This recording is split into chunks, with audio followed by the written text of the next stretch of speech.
Allah Subhanahu wa taala sebut lagi di dalam Al-Quran, qul hal yastawi alladhina ya'lamuna wal ladzina la ya'lamun. Katakan wahai Muhammad, adakah sama orang yang berilmu itu dengan orang yang tidak berilmu? Dalam Al-Quran juga disebut tentang afala yatadabbarun, afala ya'qilun. Al-Quran suruh kita menggunakan akal, yang mana akal itu fungsinya adalah untuk mencari ilmu. Bahkan surah pertama di dalam Al-Quran turun suruh kita membaca. Suruh kita membaca kerana membaca itu adalah wasilah untuk kita mendapatkan ilmu. Jadi menuntut ilmu ini merupakan satu perkara yang sangat dituntut di dalam Islam. Bahkan Al-Imamul Ghazali mengatakan, ilmu ini merupakan satu nikmat bagi akal. Ada orang kadang-kadang dia dengar ilmu, dia rasa bosan,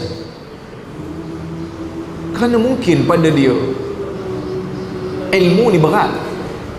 Dan Alhamdulillah Allah Ta'ala gerakkan jiwa kita dan hati kita untuk duduk dalam majlis ilmu, dan kita rasa ilmu ni satu nikmat. Berbicara tentang ilmu menyedapkan kita. Berbicara tentang ilmu menjadikan kita rasa puas mendengarnya. Tetapi setiap ganjaran yang Nabi janjikan kepada orang-orang yang berilmu ini, dia tak datang dalam keadaan kosong, tanpa tanggungjawab. Setiap darjat yang Tuhan beri kepada manusia pasti akan ada cabaran dan akan ada amanah yang mesti dipikul. Kita boleh dengar ke suara saya? Saya tak boleh cakap kuat sangat, suara saya tak pernah ada. Okey okay. Allah Subhanahu wa taala sebut di dalam Al-Quran, Allah Ta'ala sebut, وَمَا كَانَ الْمُؤْمِنُونَ لِيَنْفِرُوا كَافَةً فَلَوْلَا نَفَرَ مِنْ كُلِّ فِرْقَةٍ طَائِفَةٌ مِّنْهُمْ لِيَتَفَقَّهُوا فِي الدِّينِ وَلِيُنْذِرُوا قَوْمَهُمْ إِذَا رَجَعُوا إِلَيْهِمْ لَعَلَّهُمْ يَحْذَرُونَ. Tidaklah orang mukmin itu sepatutnya semua kena keluar pergi berjihad. Kenapa tidak? Ada satu kumpulan daripada orang-orang mukmin ini keluar untuk belajar, keluar untuk belajar, keluar untuk menuntut ilmu. Untuk apa? Liyatafaqahu fid din, untuk mereka memahami agama. Waliyunziru qaumahum idza raja'u ilaihim, yang mana orang-orang yang mendapat ilmu, yang faqih dalam agama yang Tuhan kata tadi, akan diangkat darjat. Darjat dia tak sama antara dia dengan orang-orang jahil. Tapi dia bukan datang, darjat ni bukan datang secara kosong, dia datang dengan tanggungjawab. Apa tanggungjawab Allah Ta'ala sebut dalam ayat ni? Allah Ta'ala kata, وَلِيُنْذِرُوا قَوْمَهُمْ إِذَا رَجَعُوا إِلَيْهِمْ, supaya mereka yang belajar dan memahami agama ni dapat memberikan ancaman kepada kaum mereka jika mereka melakukan kemaksiatan kepada Allah. Waliyunziru qaumahum, ini tugas pertama, amanah pertama orang nak belajar agama ni, kena bagi inzar, kena bagi amaran kepada masyarakat, kena bagi peringatan pada masyarakat. Idza raja'u ilaihim, apabila kaum yang pergi berjihad tu balik, mereka bagi amaran dan ancaman. Jika melakukan maksiat, ini akan datang. Jika melakukan maksiat, bala akan datang, azab Allah, kena takut.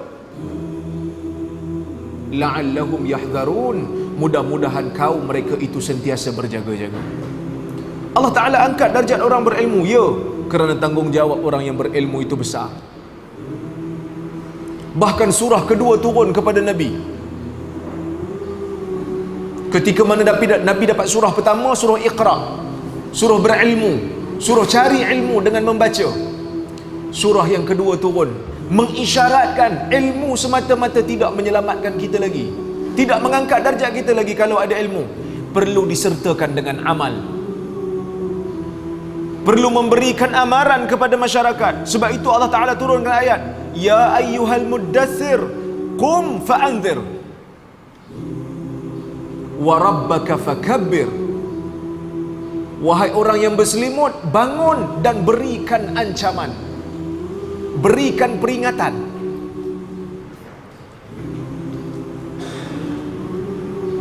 Sebab apa Tuhan suruh beri ancaman? Kerana dalam dakwah ini yang susah, tuan-tuan. Yang susah dalam dakwah ni nak bagi ancaman, nak bagi peringatan. Kerja nahi mungkar ni yang susah. Amar makruf ni senang je, nak suruh orang buat baik. Makcik-makcik amal zikir ni dapat syurga, pakcik-pakcik amal zikir ni dapat pahala banyak ni. Orang tak marah kita. Orang dengar pun kata bagus tak ni, dia ceramah tak ada orang sakit hati dengan dia. Yang ni biasa orang buat. Sebab tu Allah Ta'ala turun ayat kedua selepas suruh berilmu. Allah Ta'ala suruh Nabi buat apa? Berikan ancaman kepada orang Quraisy. Berikan peringatan, berikan berita tentang azab Allah atas setiap maksiat yang dilakukan. Yang ni susah. Yang ni susah. Yang ni tak ramai orang buat. Kalau kita buat, tuan-tuan, haters kita berlambak-lambak dalam Facebook.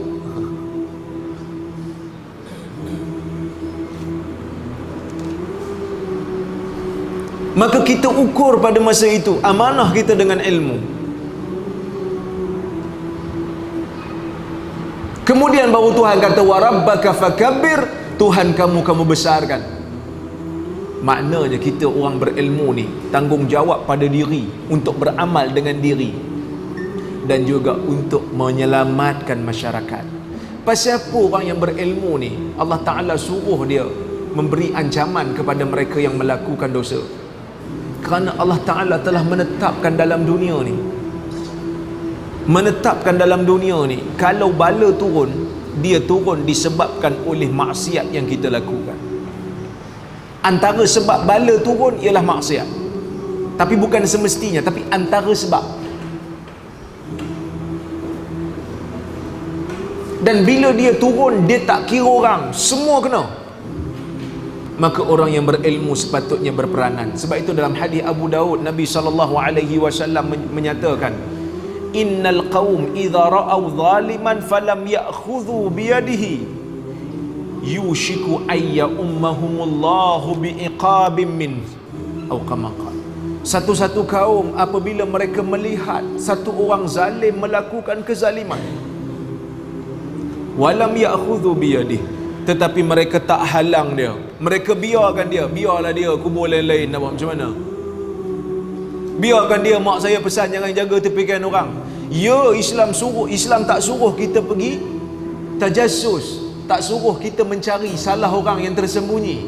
Tapi bila mana maksiat berlaku depan mata, pelanggaran terhadap etika ilmu berlaku di depan mata, Islam suruh kita tegur, Islam suruh kita cegah. Dan Nabi kata satu kaum apabila mereka melihat orang zalim melakukan kezaliman di depan mata, falam ya'khudhu biyadih, mereka tidak halang, tak ambil tangan dia, yushiku ayya'ummahumullahu bi'iqabin minhu, hampir-hampir nanti bila Tuhan turunkan azab, mereka sekali kena. Dalam hadis riwayat Aisyah radhiyallahu anha, Nabi SAW mengisyaratkan sekali lagi. Nabi kata, yaghzu jayshunil Ka'bah fa idza kanu bi bayda'a minal ard yukhsafu bi awwalihim wa akhirihim. Qalat Aisyah radhiyallahu anha, kaifa yukhsafu bi awwalihim wa akhirihim wa fihim aswaquhum wa man laysa minhum? Qala yukhsafu bi awwalihim wa akhirihim thumma yub'atsuna ala niyatihim. Nabi kata satu hari nanti akan muncul satu tentera yang datang ke Mekah ingin merobohkan Kaabah. Bila ni tak tahu, tapi akan muncul zaman tu. Fa idza kanu bi bayda'a minal ard, apabila mereka sampai satu tanah lapang, yukhsafu bi awwalihim wa akhirihim, mereka akan ditenggelamkan oleh Allah di atas muka bumi ini. Semua tentera tu semua sekali daripada awal sampai akhir semua tenggelam. Aisyah kata, ya Rasulullah, kaifa yukhsafu bi awwalihim wa akhirihim wa fihim aswaquhum wa man laysa minhum. Ya Rasulullah, macam mana mereka ini ditenggelamkan semua sekali jika ada di kalangan mereka itu orang-orang yang datang tetapi bersama dalam rombongan mereka, tetapi dia bukan tentera, dia adalah orang yang datang ke Mekah nak berniaga. Ataupun orang yang bukan tentera datang ke Mekah kerana ada sebab yang lain, bukan nak robohkan Kaabah. Nabi kata yukhsafu bi awwalihim wa akhirihim thumma yub'atsuna ala niyatihim. Mereka akan ditenggelamkan semua sekali oleh Allah, sama ada mereka tentera ataupun bukan tentera. Mereka datang dalam keadaan nak robohkan Kaabah ataupun nak berniaga, semua akan kena. Kemudian mereka akan dibangkitkan oleh Allah berdasarkan dengan niat mereka. Maknanya apa? Maknanya Allah, Nabi nak isyaratkan azab Allah turun kepada orang baik walaupun dia tu baik, tetapi bila mana dia duduk dalam kawasan orang-orang yang jahat dan dia tidak berperanan dan dia tidak melakukan kerja-kerja amar ma'ruf dan nahi mungkar, azab akan turun. Ini amanah ilmu. Saya sebut tadi kelebihan orang berilmu, Nabi sebut dalam banyak hadis. Dalam hadis riwayat Abu Daud, Nabi SAW menyatakan, man salaka tariqan yaltamisu fihi al-ilma sahalallahu lahu tariqan ilal jannah. Sesiapa yang merentah jalan mencari ilmu, maka Tuhan permudahkan jalannya untuk ke syurga. Wa innal malaikata la tad'u ajnihataha ala talibil ilm ridhan bima yaf'al. Sesungguhnya malaikat akan mengembangkan sayapnya kepada orang, menaungi orang-orang yang belajar ilmu kerana reda dengan apa yang dilakukan. Wa annal alima la yastaghfiru lahu man fis samawati wa man fil ardi hatta al hitan fil bahr. Orang yang alim, yang ada ilmu akan diminta ampun oleh semua yang ada di langit dan di bumi, sehingga kan ikan paus dalam laut pun beristighfar untuk orang-orang yang alim, kata Nabi. Wa inna fadlal alim 'ala al-'abid ka fadlil qamar ala sairin nujum lailatul badr. Nabi kata, sesungguhnya kelebihan orang alim seperti bulan purnama berbanding bintang-bintang. Kelebihan orang alim ni nak dibanding dengan orang kaki ibadat tapi tak ada ilmu, seperti mana bulan purnama berbanding dengan bintang-bintang. Alim tu bulan purnama, cerah cahaya. Wa innal ulama warathatul anbiya. Sesungguhnya ulama itu pewaris para nabi. Wa innal anbiya lam yuwarrithu dirhama dinara wala dirham wala dirhama. Nabi-nabi tidak mewariskan kepada kita dirham ataupun dinar, walakin warathul ilm, tetapi mereka meninggalkan kepada kita itu ilmu. Faman akhadahu faqad akhadha bihadzin wafir. Sesiapa yang mengambil ilmu itu, ilmu para nabi, ilmu yang diwariskan kepada kita, iaitu ilmu Al-Quran dan ilmu As-Sunnah, maka seolah-olah dia telah mengambil bahagian yang besar, keuntungan yang besar. Tuan-tuan, dengar hadis ni memang sedap lah. Sebab apa sedap? Sebab tanggungjawab besar. Satu orang, jawatan dia gaji banyak. Sebab apa gaji banyak? Sebab tanggungjawab besar. Jadi mufti untuk negeri, sedap, tanggungjawabnya besar. Salah bagi fatwa, jawab depan Tuhan. Amanah ilmu.